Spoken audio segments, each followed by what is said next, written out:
Hello, this is Joseph and Train, and welcome to a new episode of Home of Sound. Home of Sound is the virtual and global home for any music lover to connect, learn, and engage with the electronic music community. We started the platform with this very podcast series to discover and share insights into the life, work, and tools of producers, DJs, VJs, promoters, label owners, playlist curators, and other creators. Since the global pandemic hit, we launched a series of online masterclasses with creators such as Ansom, Scarameria, Francois X, Swarm Intelligence, Freddie K, Face Fatal, Vijay Martinovna, Malika Maria, Lag, BSK, Romek, Manny D, Arjun Bagale, and many, many more. If you're interested in the masterclasses, you can access any of them, also in bundles, on demand at www.homeofsound.co.uk. To say hi, connect with us, suggest new guests, leave feedback, and see what else we're up to, you can find us on Instagram at home_of_sound. And for all the other links, visit linktr.ee/home_of_sound. And now, let's start with today's guest. Enjoy. All right, Henning, how are you doing, man? Well, yeah, pretty all right. Actually, I'm doing very well. Yeah, like pandemic life, music life, everything. Yeah, I told you before we went live that yeah. No, I'm doing pretty good. Yeah, pretty well. We were just talking about you working in a vaccination center in Berlin, and that has been an incredibly nice experience also because it brings purpose to life. I mean, yeah, I since end of December, I'm doing team lead in the vaccination center in like Arena Treptow. And yeah, like I told you earlier before, I think it's maybe the most purposeful thing I've ever done in my life. Yeah. And not to underestimate the power of playing music to people, right? That is not the thing, but you know, potentially like saving people from getting like severely like, you know, injured by this like virus. Yeah, it gave me definitely different perspective on life in general. And then, you know, many people from like music life background, like club people, musicians, actors, we all found together in this like surreal like setting of a vaccination center.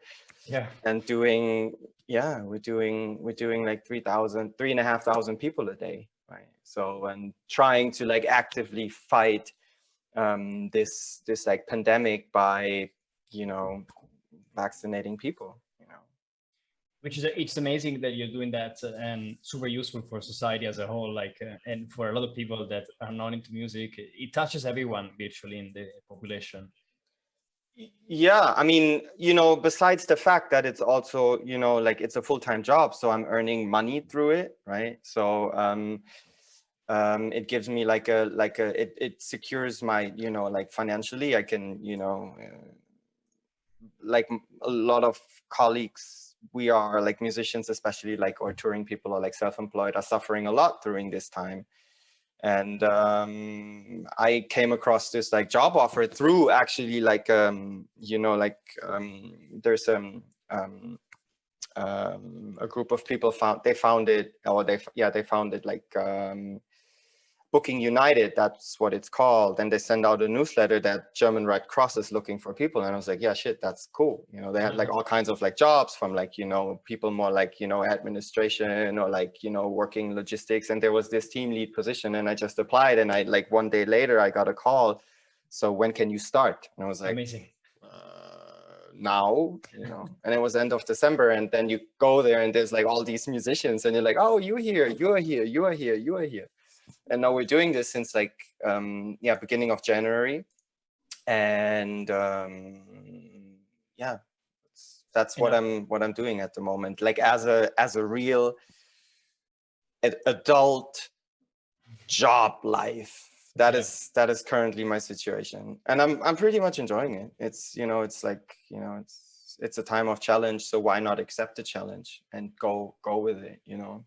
Yeah, exactly. And I like the fact that you are adapting to the situation that unfortunately is happening to a lot of artists. That everybody needs to adapt and find their own way. Yeah. And it seems you're adapting in a way that is purposeful, but also nice for you. It's not like a boring job that you're forced Yeah, that's to the do. thing. It's like an amazing team. It's like a, you know, you can imagine if there's like a bunch of people that perhaps knows each other from like standing at the bar and like, you know, having stupid talks in like during a club night. And now we found like this, you know, it's like it's just really cool and purposeful. That's a great mix. Yeah, actually. Yeah. Very, very good to hear. And I have a lot of questions, as you might know, about you and your life, and so many things that I want to know. But let me start with the very origins of your path. I read in another interview that you are originally from Frankfurt or next to Frankfurt, and you eventually moved to Berlin. Now it must have been like almost 10 years, so if not more. It's more. It's like actually I came here in 2004, so it's like Right. I'm in my 17th year. Yeah. Yeah. Wow, so it's been almost 2 decades. Yeah.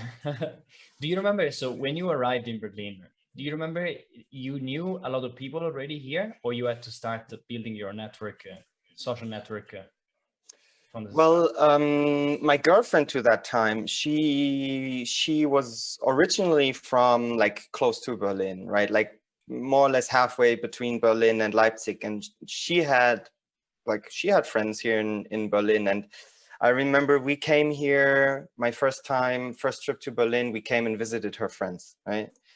And when I then came, like when I eventually moved here for an internship in a record label, I only knew these people, you know. And I think the first like 2 or 3 nights I actually crashed at a friend of hers to that time before I actually then moved in my first like, you know, Wiki, you know, like flat share. And from that point, yeah, basically just like I didn't have like a network, or I didn't know many people here, so it started building from scratch. But as you can imagine, when you like, you know, I was clubbing in and around Frankfurt, but we were even like driving like further than just, you know, we went to Cologne, we went to Frankfurt, we went to Kassel. Maybe you've heard of this like club, Stammheim. So finding friends in nightlife, I think, is like something relatively easy. Yeah. You know, it's like a big family. It might sound pretty cliche, but it is what that's what it is, right? Sure. You know, so I actually I made a lot of friends in like a very short amount of time. And it took a bit, but you know, 17 years later, I can say I'm still here. Yeah. It seems you're enjoying the journey. Yeah, so far, sometimes more, sometimes less, but no, yeah, Berlin life has been pretty good to me, I would say. Yeah. That's pretty cool. Was there ever like a moment in your life here where you said, "Fuck, why did I move to Berlin? It's too much for me." Well, no, not really, because I think it's a bit, you know, I'm German. Yeah. So I think moving within Germany, like in your own country, is potentially easier, or might not be as intense as if you're like a foreigner coming from a different country, different cultural background and stuff, you know. So for me, you know, I found life in Berlin that was actually fitting my purpose on the planet more than it maybe was when I was living in, you know, near Frankfurt, for example. Yeah. You know, here I could be really anonymous, you know, you could do whatever the fuck you want to do. And I think Berlin is a city still, I mean, it changed, but the social pressure here when I came, you know, it was definitely less than going to London or New York or, you know, even Frankfurt or Munich, for example. You know, I think here in this city, yeah, you have a lot of freedom, you know, and back then rents were much cheaper than it was now. Finding an apartment was definitely easier than it was now. So I came here to a time, I think, when there was still, I mean, there is still a lot of freedom here in this city. But when I came here, it was like, I was 21 at that time. Wow. Just finished school and just came here, and it was like, there you go. Another world. Another world. No, it was definitely another world for me. Yeah, that's for sure. That's for sure. Yeah, it's very cool. And so I have a bunch of questions of people that you ended up collaborating with, and let me start with one person that has been, I think, very significant for your career and your journey. Micha Mueller, if I pronounce their name correctly. Yeah. You're co-founder of Grounded Theory. Yeah. So how did you guys meet? I read a bit about the story. Well, how did we meet? So we went together to the same gym, actually. Yeah. So, and I saw always this guy wearing, like, Micha is like dark skin, right? Black guy. And wearing like headphones. And I was like, he was always there when I was there. I was like, what is this guy up to? He's like friendly looking guy, like tall guy, working out hard. And I was like, spending a lot of time together in the gym. And then at some point we started talking, and it turned out that he's really into electronic music, and that he goes to Berkheim almost like me every weekend.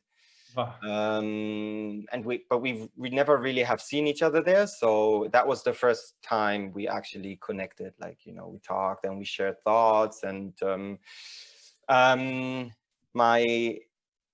mentioned the girlfriend that I came here basically with. We split up at some point, and then like living here for a while, I was in another relationship, and that went to pieces.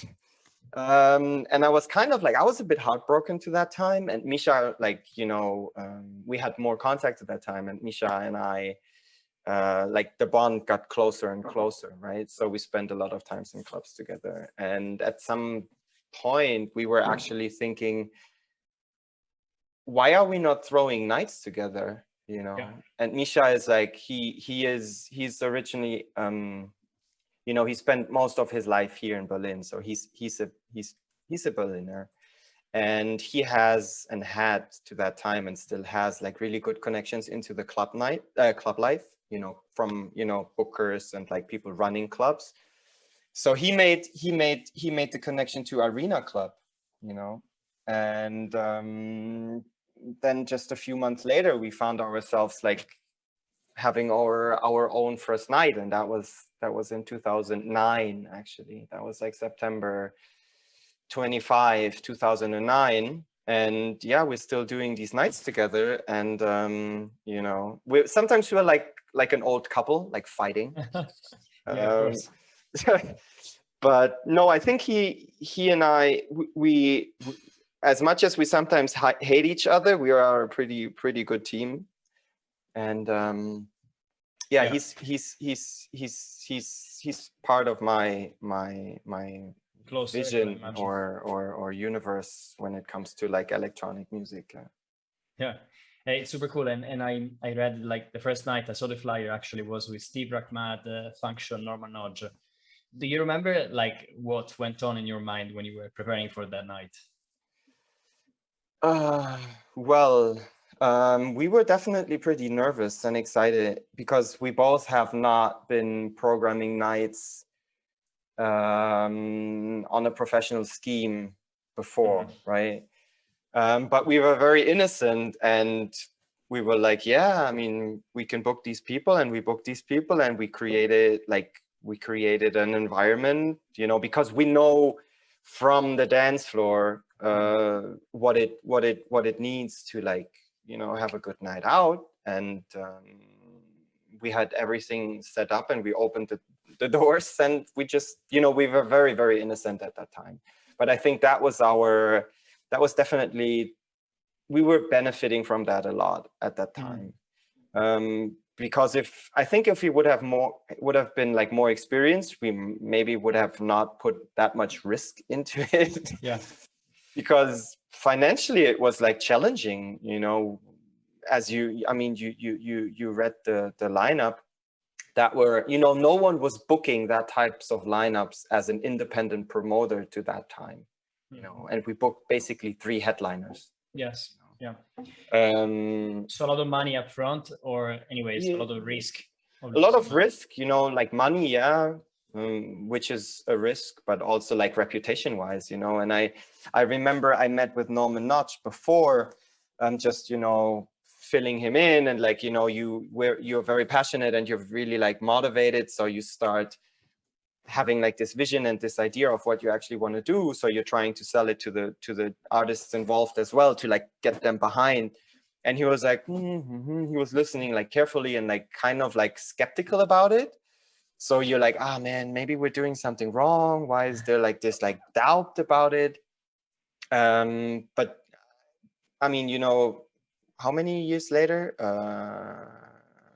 12 years later, we're still there. So something, you know, even though no one was doing it at that time, and I think that was what we were also benefiting from, that we just took over as an independent promoter, just booking lineups that people were not expecting outside of Berghain to that time, and perhaps Tresor. But I think Tresor to that time was not in a very good shape, you know, like direction wise. So it was like techno wise, it was Berghain and it was us probably. And then there was Dystopian doing some nights, but yeah, they were not doing it and on a regular like basis. Yeah, it's like we were doing it. You know? Yeah. So I think that's why grounded theory gained that much like popularity at that time, because no one was doing it.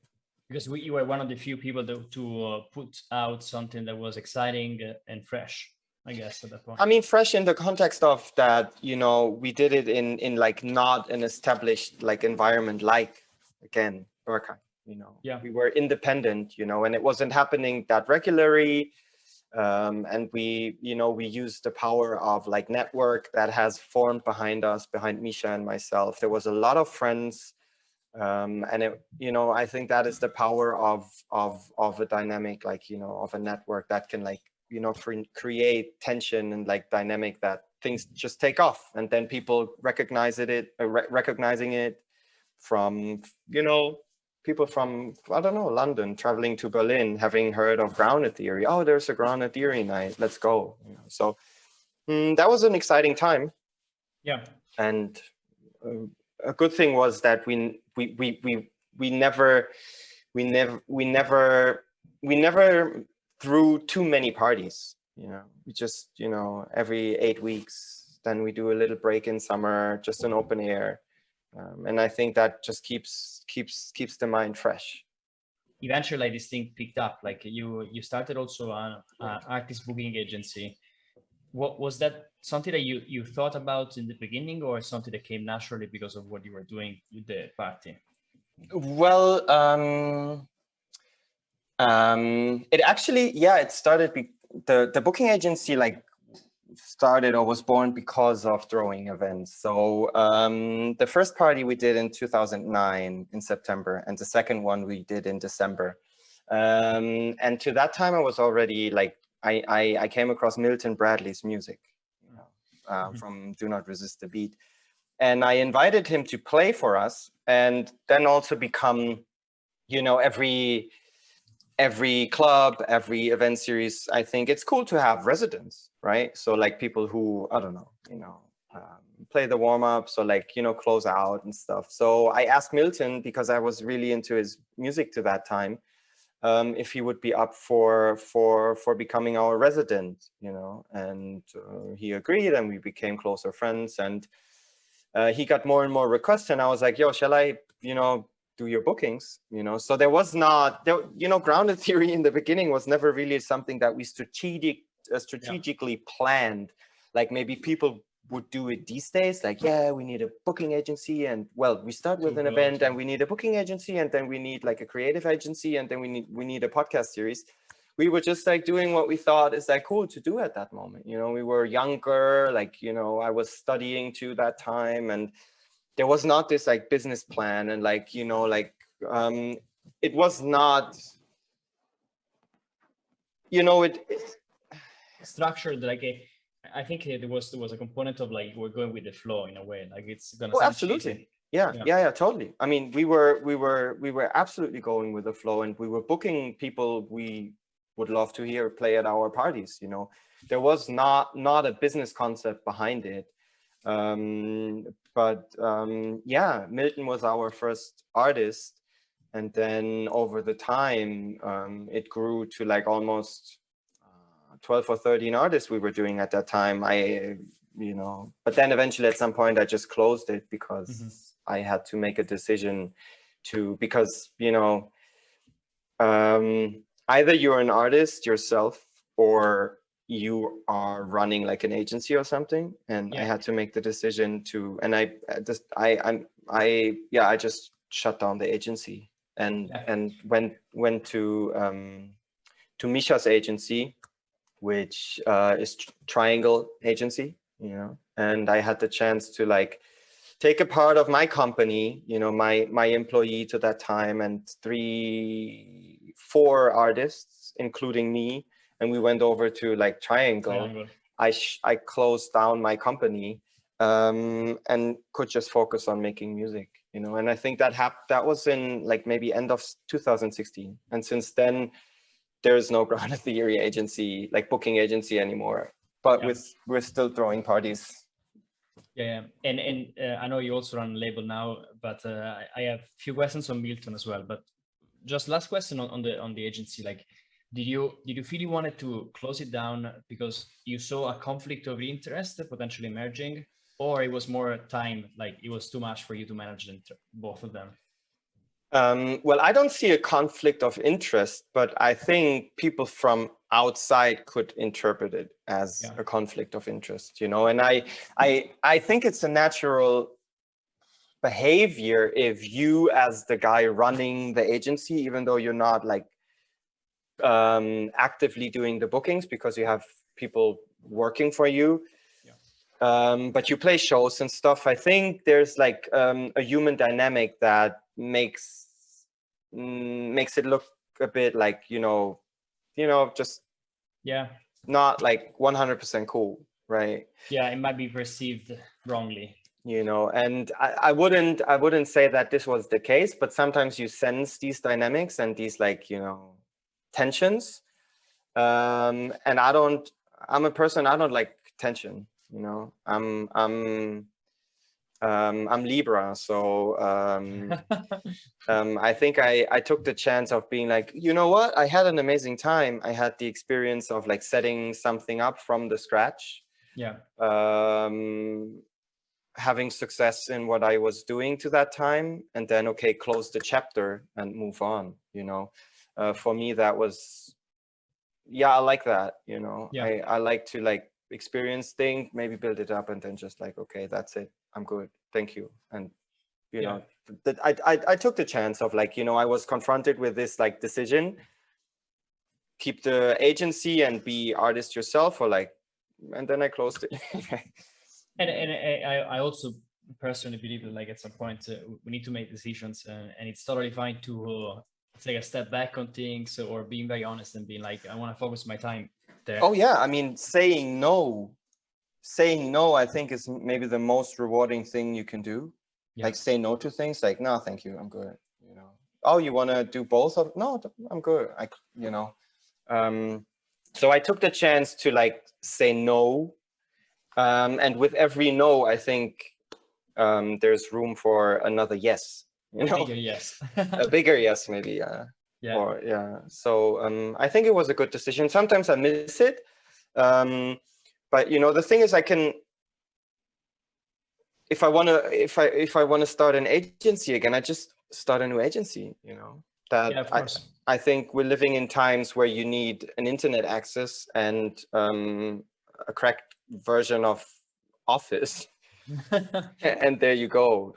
I think that is that's all you need these days to like start an agency. You don't need to build a factory. You're the factory yourself, which is sometimes a problem because you have to kick your own fucking ass sometimes. No, of course. And But I guess like I'm pretty sure that you took a lot of value anyways from that experience, because you learned something, you made friends, connections, work connections. You probably supported other artists in their journey. Like these things stay with you, like independently from the agency being there or not. Absolutely, absolutely. And you have experience in something that you can always start at a later point in your life, you know. Yeah, exactly. Yeah.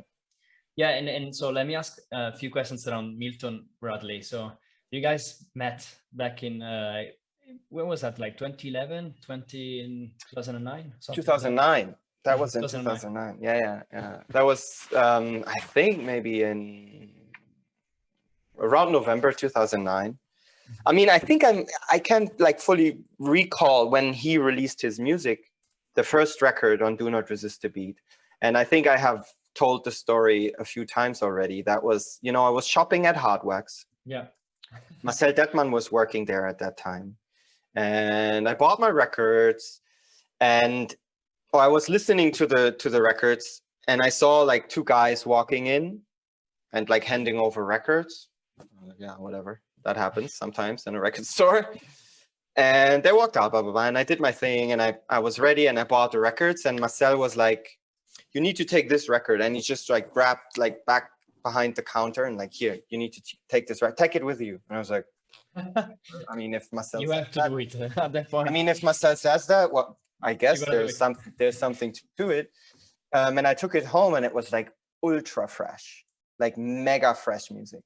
Like, yeah, just really fucking cool music, like in a white label, just a stamp, Do Not Resist the Beat. That's about it. And that was to the time when there was MySpace still really like popular. And I found him on MySpace, and he released, I think, the second Do Not Resist the Beat, and I met up with him to like buy it directly from him. And that's actually when we have met, and that must have been around 2009. October, November 2009. I think that was it. Yeah. Yeah, and you guys started a label together, which was K209. You started producing together as well. I wouldn't even call it a label, to be honest. It was like a platform to have some musical output together. But you know, again, there we didn't do it with like a release schedule. So we were like, it was more a platform than a label in the classical sense of the, you know, word. Yeah, it was I guess it was a platform for you to play music together and release it. Yeah. And it, like you have worked with Milton now a lot, and as you played as well. I saw an interview where you guys were playing in Rome in Lanificio in 2015. Yeah. And what's something that like inspires you about working with Milton? Well, so I have to like go a bit back, because I mean, yes, I have worked with Milton very closely. So we have produced music together, we have released music together, and I have done his bookings. But we also had a very close friendship, but we also had a time of when things were not good. Mm-hmm. Things were not really good. Our relationship was non-existent, right? Because, you know, that is human, you know. When you work together with someone very closely, there is also the potential of like hating each other at some point, right? It's like a partner, like a love partner. That's it.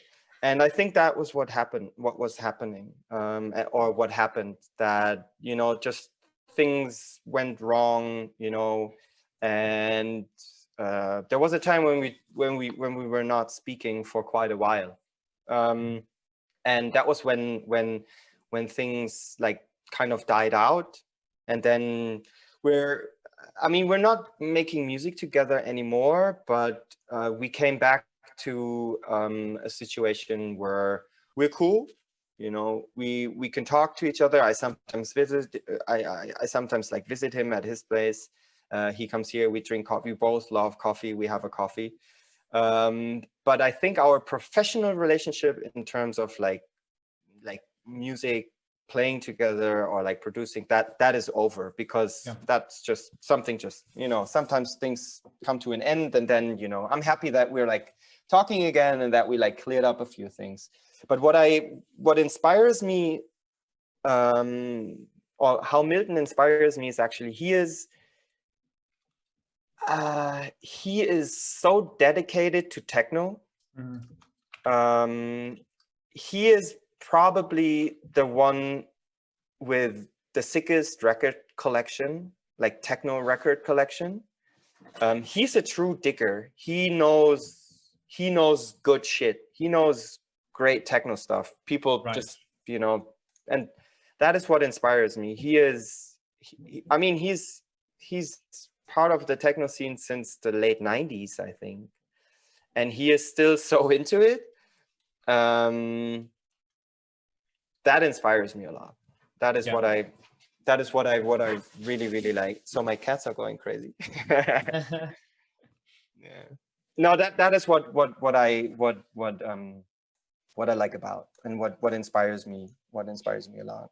And I think you also have a very mature interpretation of the fact that like sometimes it doesn't always work out forever between people. Like when you collaborate. Oh yeah. I mean, it's like, you know, keeping up with like a relationship, let it be a romantic relationship with, you know, with a partner, but also just with friends, you know, it's like it's to maintain it can be quite a lot of work, I think. Yeah. It doesn't always work anyways. Yeah, that's the thing. Sometimes, you know, people it just doesn't work, you know, and you can try it, and sometimes it takes a few years until you realize, it's not meant to work, you know. I wouldn't go so far and say that, like, you know, like a working relationship with Milton doesn't work in general, but to that time, at some point, it didn't work anymore. Yeah, between these two, of course. You know, what is going on there? Hey. Climbing. Yeah, you know. Yeah, and that chapter is over, but, you know, I'm very thankful that this chapter happened, you know. Yeah, existed in your life. And I had another question. So you launched your own label, Menai, in 2016, if I remember correctly. I think so, right? Yeah. 16, yeah. Yeah. So first of all, like, are you satisfied with that experience? Like, it's something that you feel still very much connected to? And the question that I had also was, if you could go back in time and see Henning pre-launch of the label, what would you say to Henning at that point to encourage him to do it? Well, I mean, you don't know much about it until you do things, right? So I think it's not rocket science to release music, to put out music. Anyone can do it, and I would do it again and again and again and again. And I mean, I have the main catalog of the label, and I have a little sub-series. Well, it was supposed to be a sub-series, but so far there's only one record out on the sub-series. Maybe I do another one, maybe not, I don't know. But I would encourage Henning to that time to do it the same way he probably did it, you know. And that's great. Yeah, having your own label, having your own platform, releasing music from people you like is something very yeah, it's like at least for me, it means freedom, you know. I have never really signed, I was never signed to like a big label where you like, you know, are like, you know, this is the label and you're here. I can do whatever the fuck I want to do, you know. I can book the people I want to have play at my party. I can book the people I want to have play at my party. I can release the music from people I want to release on my label. So freedom to me in making decisions, and also to say no to things, is the biggest possible freedom, and just, I think, really suits my character in terms of like my, you know, creative output. Yeah. Yeah, it's interesting you say that, because I think saying no to stuff, it's something, it's inner battle most of the times when you feel like a range of reasons you want to say yes, because maybe you like the person who's asking, maybe you think it's a good opportunity, and then you feel overstretched, and then you're like, oh, what the fuck, why did I say yes stuff? Yeah, I think you to say no, you have to be very well aware of your own capacities, right? And I think it's easy to say no, to say yes, but then realize, damn, fuck, there's no time for it, or I don't really want to do it, you know? And I think it's a lot about, you know, the fear of missing out on opportunities, you know, like being, oh my God, if I don't do it, then yeah, probably someone else will do it. But that is not your problem. If you don't feel it, just don't do it, you know? And I think sometimes it's like, sometimes it just, you have to be, yeah, I don't know, aware of your own capacities to be able to say no. Yeah. And I think the more often you say no, you enjoy saying no to things. It becomes like a muscle. You train the no muscle. muscle. It's a muscle, the no muscle, exactly. Yeah. Is there anything, what comes to mind, like when you think about one of the latest things you say no to? It doesn't have to be specific, but like, do you saying no to a podcast? Yeah. You know, like, no, I can't do it. Or maybe even I don't want to do it, or like, because, you know, sometimes you're just not in the mood to do things, you know, and or me at least, you know, sometimes I'm like, fuck that, I don't want to do it. I don't want to do anything, and just, you know, daydream and just, you know, have a chill time and not do something, you know. Yeah. That is, yeah, I enjoy that. Do you have any like, let's say, kind ways to refuse something, to say, look, well, I think the kindest way of refusing is to be just honest, right? I mean, you shouldn't be rude, but just be honest about it, because I think some people sense if you're like trying to find excuses and like come up with like things, and they're like, yeah. You know, just like, no, I don't know, I don't feel it at the moment. I don't know, my mind is somewhere else. I don't, yeah, I think just be honest and say no. It's a very important thing to do, important skill to learn, not always easy. But Henning, let me ask you, I have a question around your past, which is, I saw the 60 Kicks interview. And they were asking something about like one of the biggest mistakes or fuck ups, or I don't remember, maybe it was something like accidents. And you say you crashed your mother's car. Yeah, twice. Yeah, actually, yeah. Tell us what happened. So sometimes I'm a bit, how can I say, what's the right word? How am I? Sometimes I forget to think about consequences. Yeah. But to that time I was young also, right? I had my driving license was relatively new, and I wanted to visit a friend. But to that day, it was like snowing and very icy on the street, but I had to go, right? And yeah, it was like it was a very stupid accident. I just, you know, luckily nothing major, like nothing major happened, but you know, you drive and it's like icy road, and you just like slide on the other side and you front crash with another car, but like relatively low speed. Yeah, but then, I mean, normal people would be like, okay, that's it. It wasn't far away from my parents' place. Because I was like, I think I was 18. I just had the driving license. So I was living at my parents' to that time. So normal people would be like, yeah, that's it. I don't go there. But no, Henning had to drive with the car. He just crashed. And with the same car, so it was the same. Yeah, of course. Wow. I just like, yeah, it's fine. It's just like, you know, a bit of like, you know, it then or something. But then I fucked up much more than originally was damaged. So yeah, so that was the first crash. And then another one. I mean, actually, it's so fucking stupid. Then when I think about it, I just, my parents, they have a garage. And, I was too lazy to like go in the car, close the door, drive back out, step out. So I didn't close the door fully. And while I was driving back, the door swung open and I hit the wall with it. So I like... Did you crash it? Like, so the door was smashed completely? Or oh yeah, because it like, you're like driving back and it like just pulled the whole door into like the frame. So yeah, that was... so it's like all these like things you do as a 18-year-old new to driving, sometimes a bit not thinking about consequences. Yeah, but I also crashed my motorbike, like, yeah, so I don't know. Now I have a car, but I haven't crashed it yet.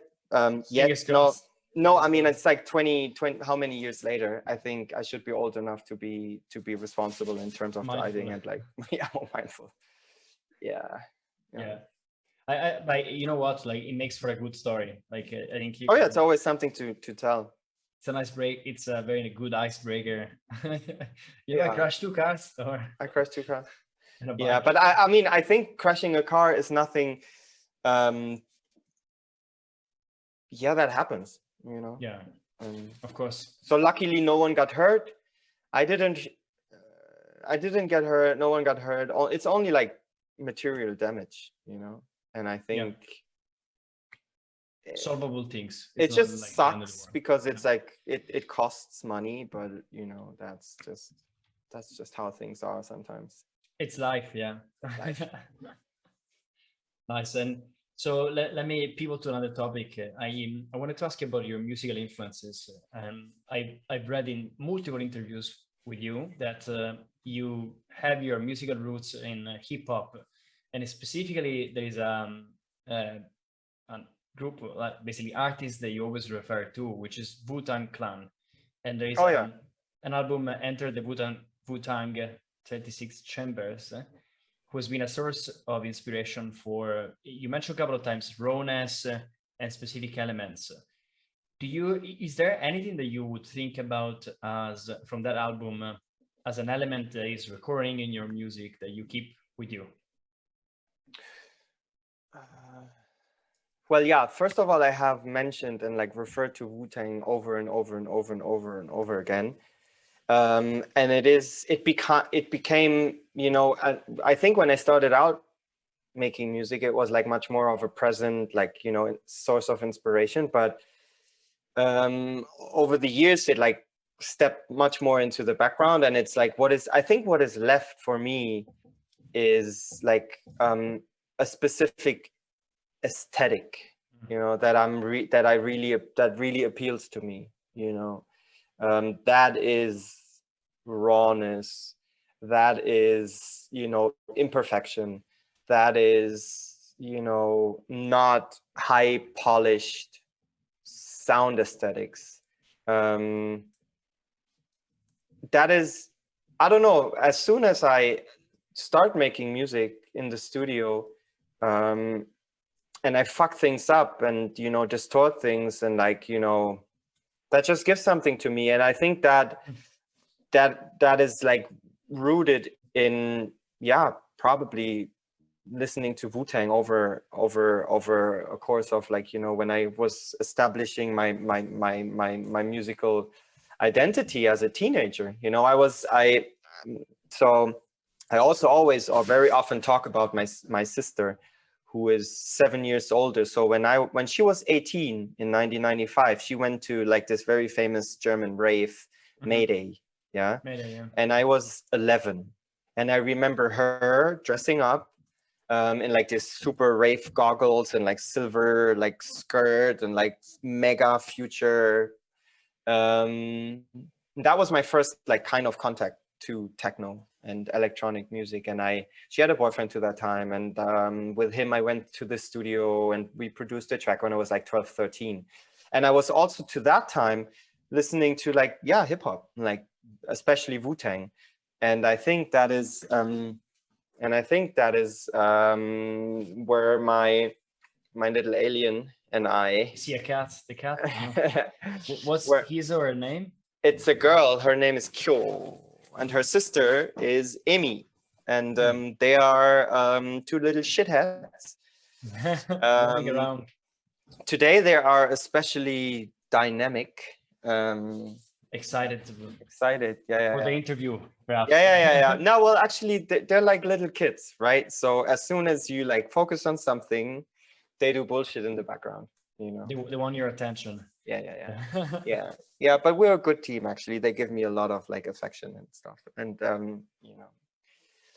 No, but back to the topic. I think Wu-Tang just like became, you know, I'm still listening to all these albums, and there is something that just like really docked into my musical DNA that just like triggers emotions that just feel really nice, right? And I think it's the rawness, the imperfection, the roughness, the that I think you can hear in my music. But you know, for me, I try to like to let other people judge and interpret it, you know. Yeah. I put it out, and you know, there's only so much I can say about my own musical output because I wrote it, you know. Yeah, that's for sure is your personal view, and in a way like your subjective view of your own music. And is there when you produce music, when you make your own tracks, do you think about a specific vibe that you will want to express, or you just go literally with the flow, whatever happens? Well, I think I'm definitely more a person or a producer that goes with the flow. Mm-hmm. I think that is definitely more how I express myself through like the power of music or like sounds and stuff. But I mean, sometimes there's a vibe you want to create, and I mean, I'm happy that I can like choose both ways. That sometimes it's like, yeah, I want to make something like that, or sometimes it's just like, you know, fiddling around and just finding your way while you're making it, actually.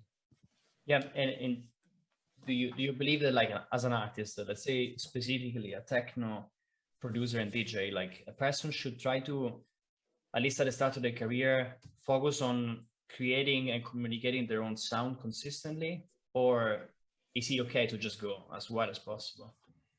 Well, I think you find your sound while just doing it, no? And I think there's some people who have more talent in just defining themselves, but sometimes just find their sound along the way. I don't know if there's a recipe, actually. You know, there's like so many good advices out there, but I think when it comes to your own like to yourself, it's so individual every time that there's people can tell you a million things, but there is only one way you can do it. And I think the most authentic way is the way to do it how you feel it. There is no, I mean, there's maybe the framework, but there's not the full concept that you can just like adapt and just do it. That's the way you do it, and you do it, you know. Yeah, it's interesting. I think I've spoken with a lot of artists that are on both sides. The artists that are very structured, focused on one particular type of sound and try to constantly refine or build around that. And there are other artists who just go as well as possible. Like when they feel they want to do something that is, you might classify that as more like ambient, whatever, they do that. When it's more like beat oriented, they do that as well, and they don't care about either. But, yeah, because why should you care, right? You know, I mean, when there's a concept that is very narrow, then you have only that much space to like navigate within. Yeah. But I think when there is space to express, then do it, I think. Yeah. And I think what I've observed and what I think is that maybe people feel pressure because of the. Is that okay? Yeah. And so I was thinking it's possibly because people feel pressure of having to, let's say, if you are an artist who wants to play gigs and you want to establish yourself in a certain niche or circle, then maybe it's easier to feel the pressure of having to conform to the circle or to do music that you know has been successful in that circle instead of just going very wide. I think the pandemic has brought the opposite, which is like there's no gigs for most people, for the vast majority of people in the world. So it opened up like a big space for people to then explore more. Yeah, the question is, will this maintain, right? Will people, because now we have everything is on pause, like the whole like circle or is there, like you said, there's no gigs to play, or at least not many to play for now, and so people explore and put out stuff.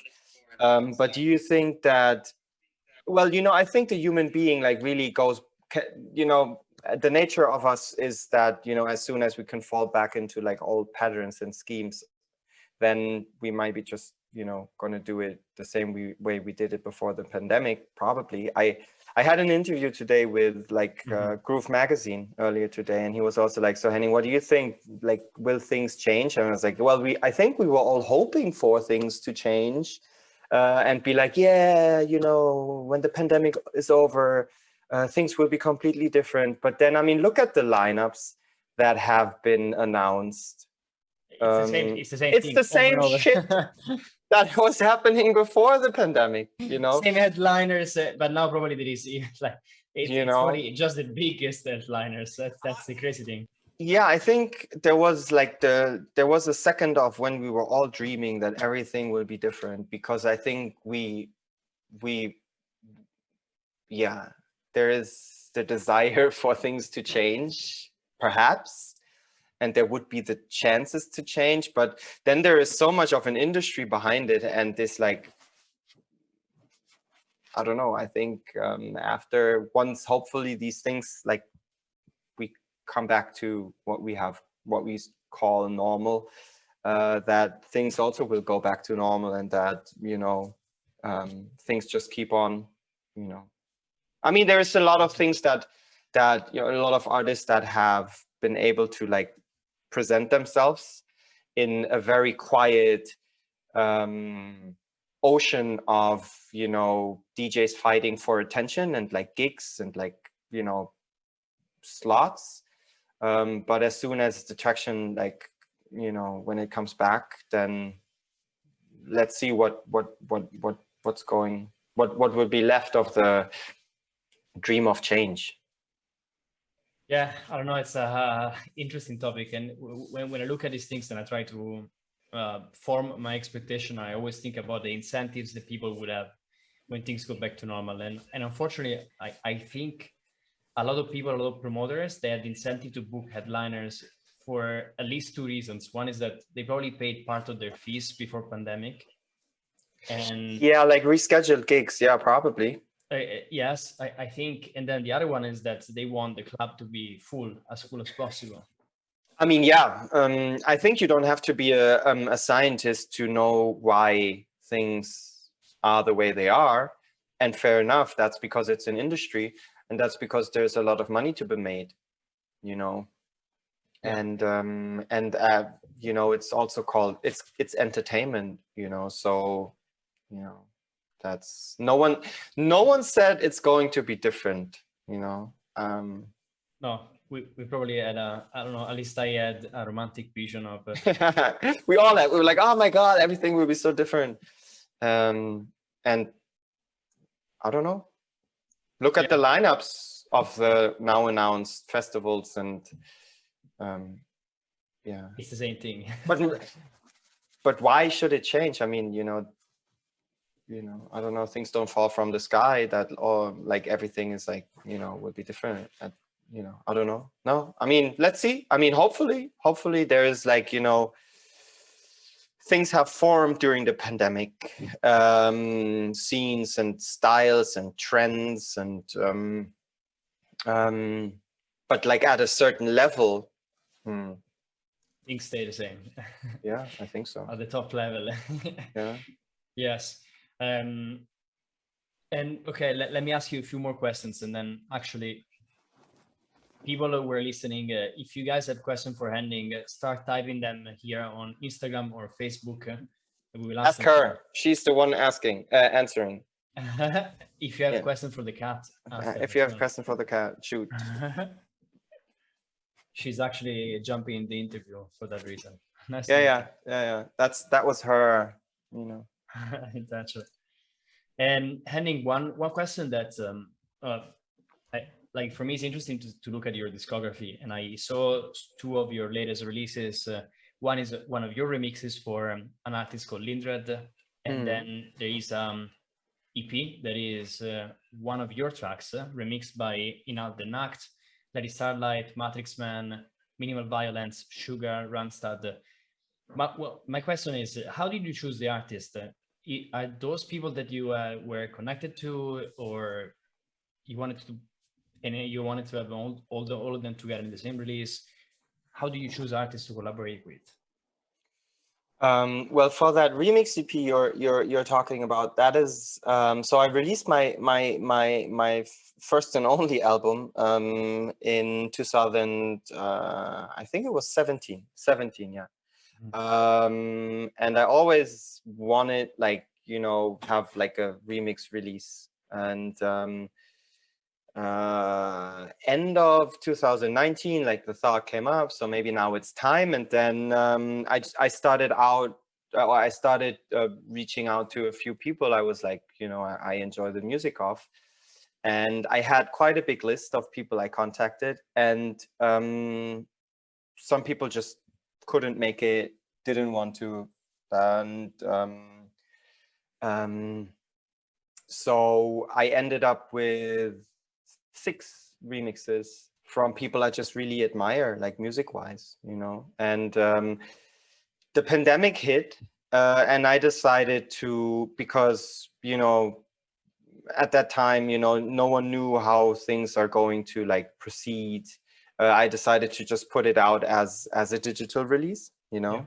And then it finally came out in December last year, and I think the format of digital only releases is something where you can be extremely flexible with.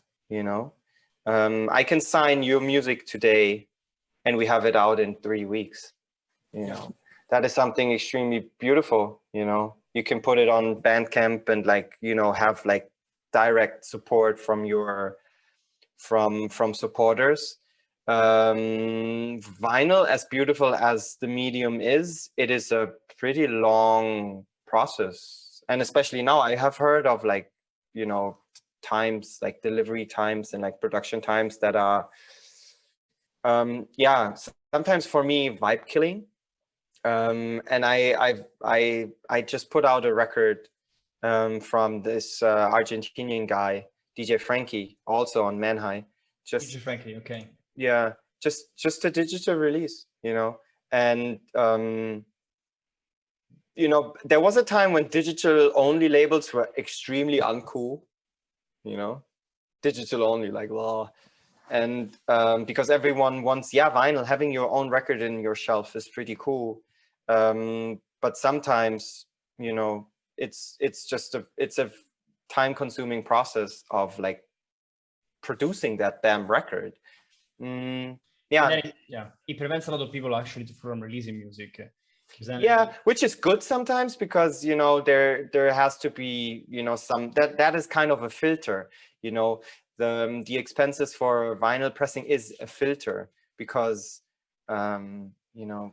technically, like, putting out digital music doesn't cost you anything other than the mastering, maybe. But if it's I see it as, if it's like a digital only offshoot to a label that normally releases, like, also, like, both formats, vinyl and digital, I see it as a very flexible, like, source of, like, signing artists, putting out something that potentially might be a bit more risky, yeah,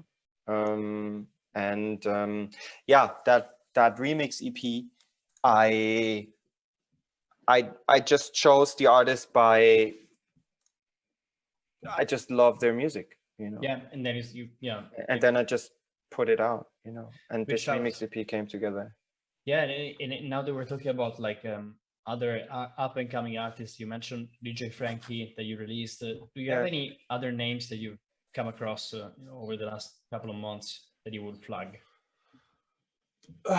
Well, you mentioned Lindred, that exceptional artist that I have really remixed.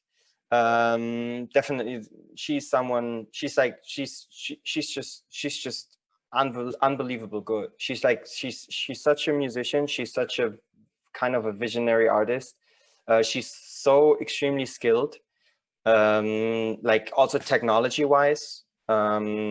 She's definitely someone to check out. But then recently, I listened to Karen Guire's record, Remo. Kind of an underestimated album. And Frankie. Frankie is like, he's a sick producer. He's like very raw, nasty, electro, Drexian, Detroity. I've like pretty like for the fans of like Helena Hauff, for example. Very cool. Yeah, it's really dope stuff. Really dope stuff.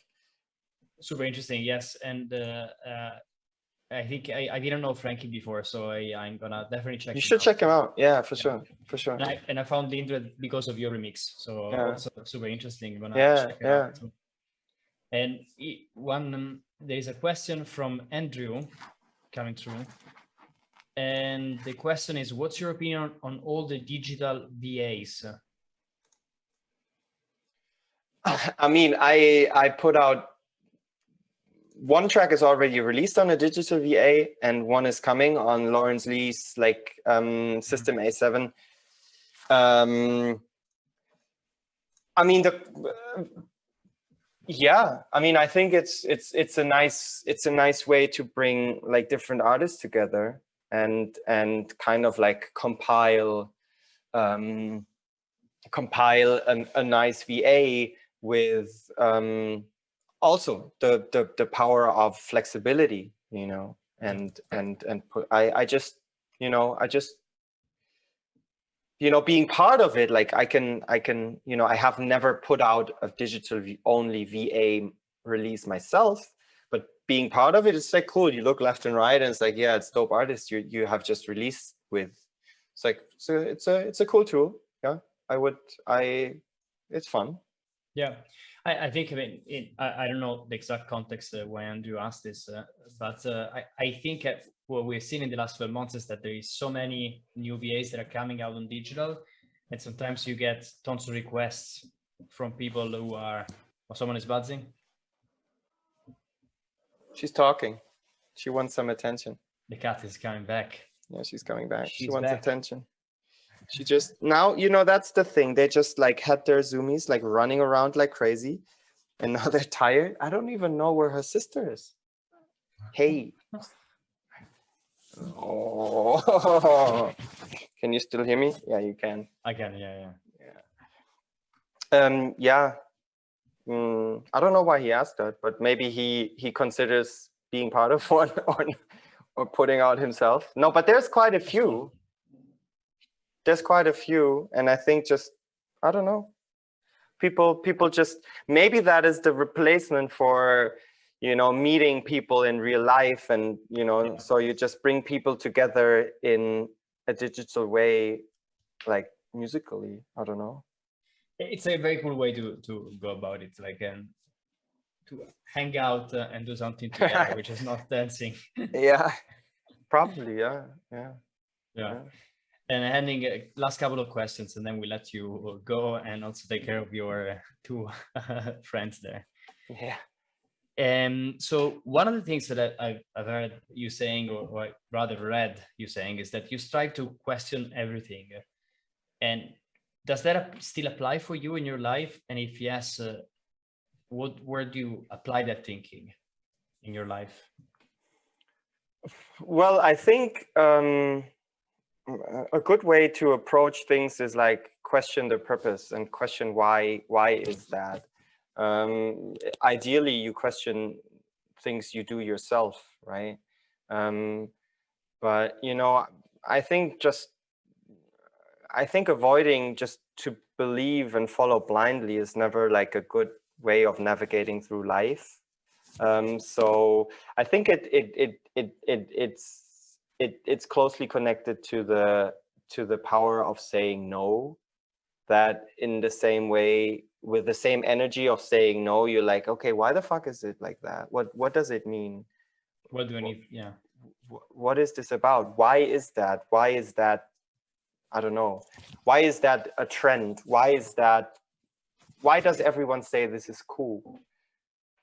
Is that person cool or not?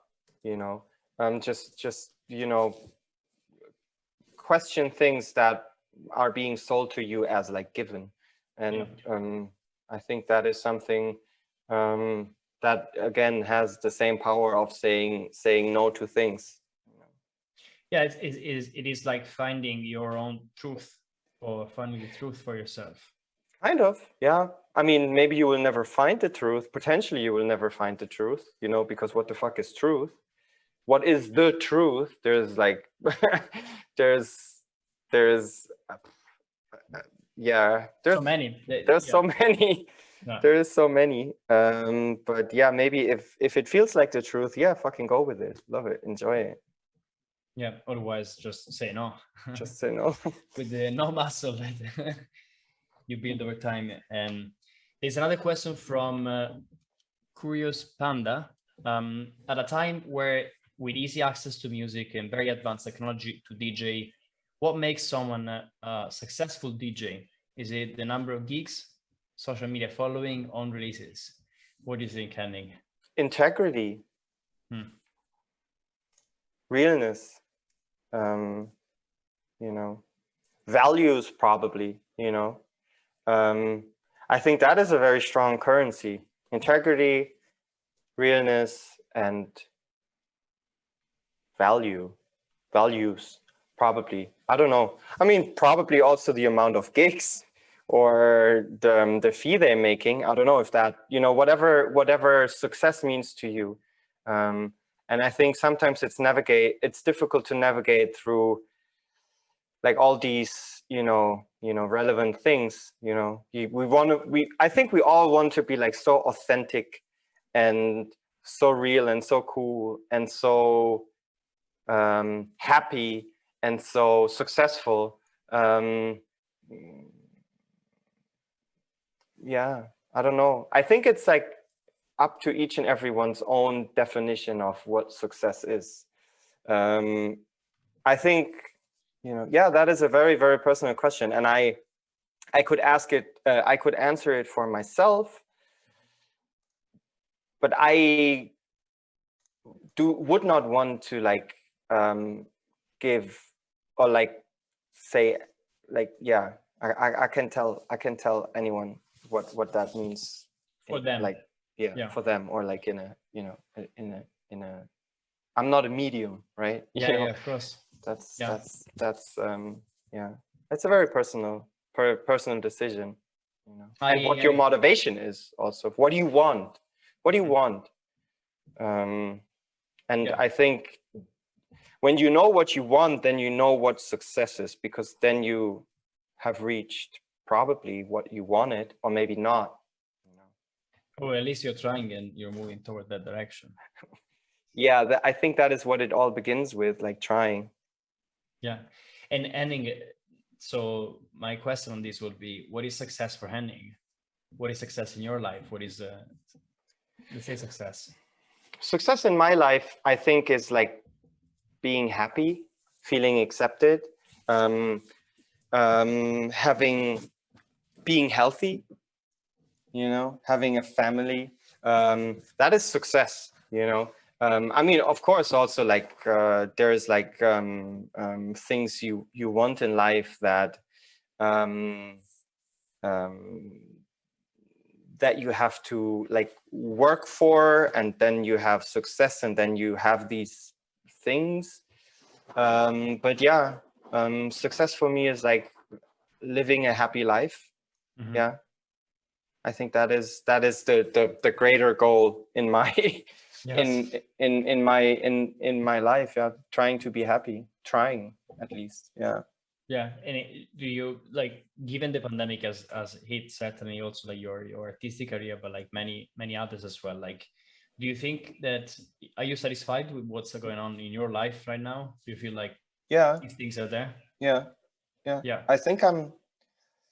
Yeah, yeah, I think, yeah. I mean, I told you I'm working a full-time job in a vaccination center right now, and I do something that I would have never ever imagined doing, right?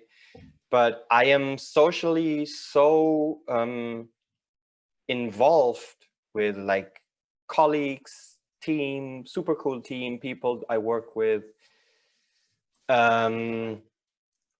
That, yeah, actually, yeah, I'm happy how things are at the moment, you know, maybe happier than when like all this craziness started, because then it was like very confusing, I think, for all of us. So what the fuck is going on? But at the moment, I'm very happy. Yeah, I'm very happy. It was a big shock, yeah, for sure, for everyone to For everyone. Yeah, yeah, I mean, yeah. But see the at the world moment, I coming could back. from myself, I can say, yeah, I'm very happy. Yeah, and it's, yeah, very good to hear and to see that that is the case for you. And it could be a related question. Nicole is asking, do you miss the atmosphere or Berkane? I mean, yeah, of course. You know, I consider I go there since late 2004. Yeah. And I have spent many nights there and have played quite a few times there. And yeah, of course. Yeah. And there was a time when I was not missing it at all, like in general, you know, club, because I was focused on, you know, the job and all that. But then recently also, maybe because we had a few days of like sun and, you know, seeing light at the end of the tunnel. Yeah, I definitely miss it. That's for sure. The invested short truth is that, yeah, it is yeah, it seems to be like a very good place for you as well, and it's not there yet. No, not yet, but we're working our way there, I think. Yeah, exactly. Let's stay positive with that. And let me ask last question from the public. Andrew, who is also actually, I believe, Jant, one of our colleagues and friends. I don't know All if you know each right. other. Yeah.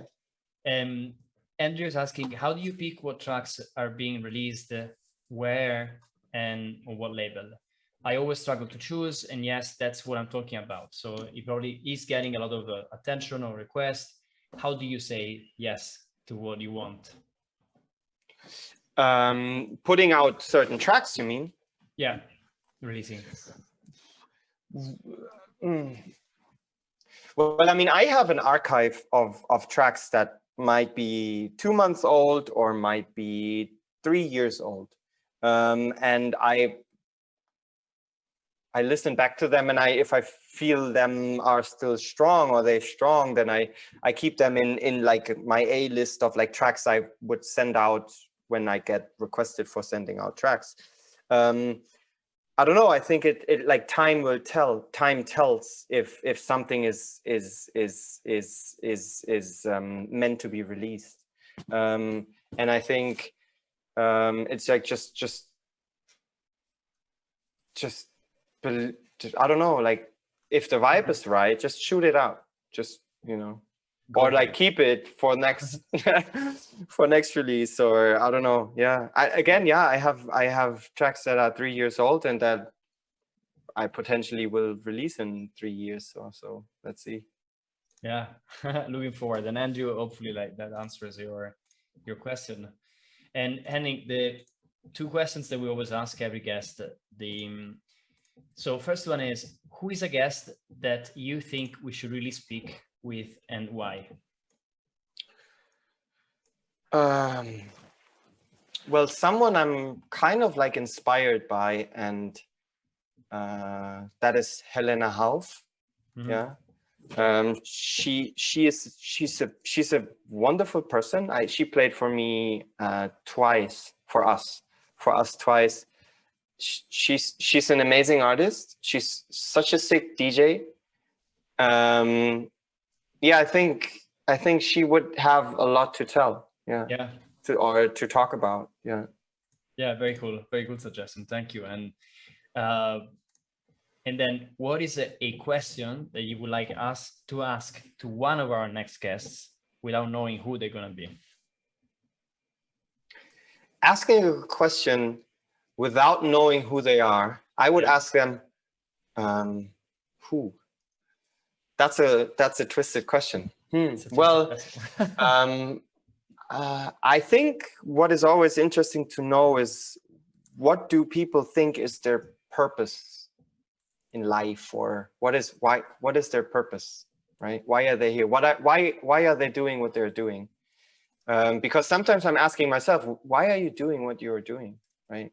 And I think, yeah, that is something, that is like something very personal, I think that is what I would like to know about an artist, or like a guest of yours that I don't know. Yeah, probably. Why? Cool. Why are you here? What is your purpose? What do you have to? What is your mission? Yeah, it seems that it's something that you spend some time on. Like, have you thought about that for yourself? Oh yeah, every damn day I think about it. Yeah. When I wake up, it's like, why are you here? What is going on? Why are you doing what you're doing?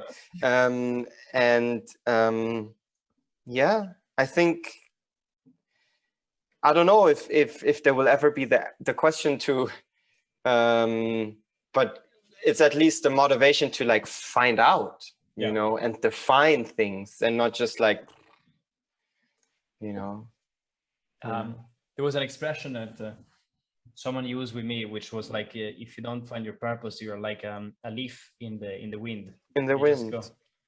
You're just yeah, probably. Yeah. flying I mean, that doesn't, again, yeah, I think maybe you will never find the answer to that question, what your purpose is, but at least you're like exposing yourself to that like thought construct of like, oh yeah, there's actually a purpose I'm serving as a human being in relation to others, yeah, I spent some time with it. Yeah. It looks like that. And as you might imagine, there is a question from one of our previous guests, which is, it might be tricky to answer, but the question is, if you had a chance to listen to only one track for the rest of your life, which track would that be?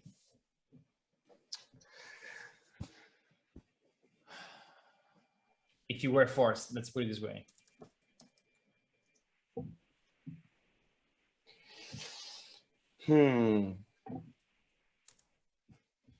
That's a good question. What track?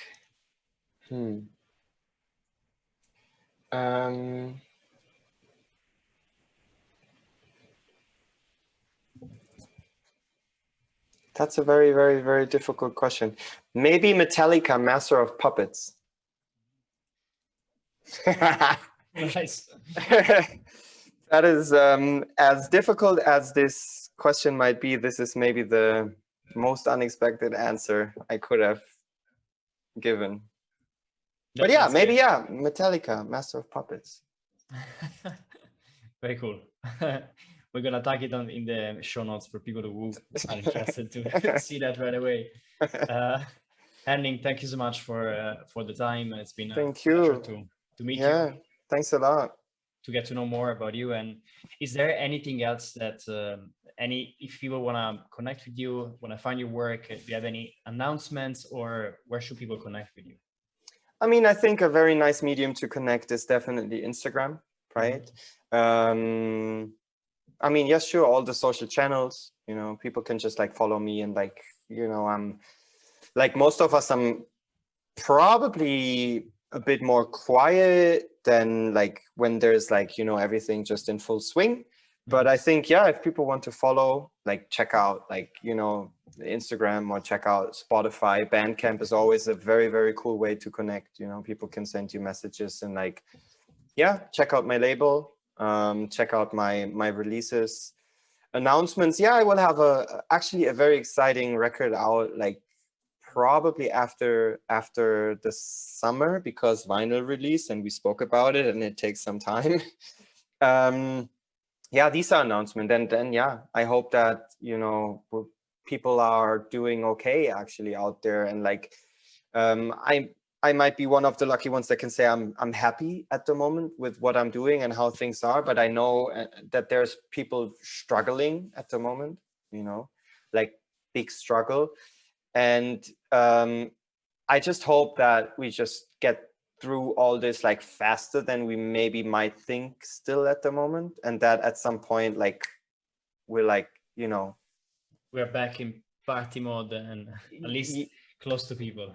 yeah, I think, yeah, party and all that is cool, but there's like other aspects in life that have been, you know, massively impacted by this situation, by the pandemic and all that, you know. And I think that people who are struggling right now,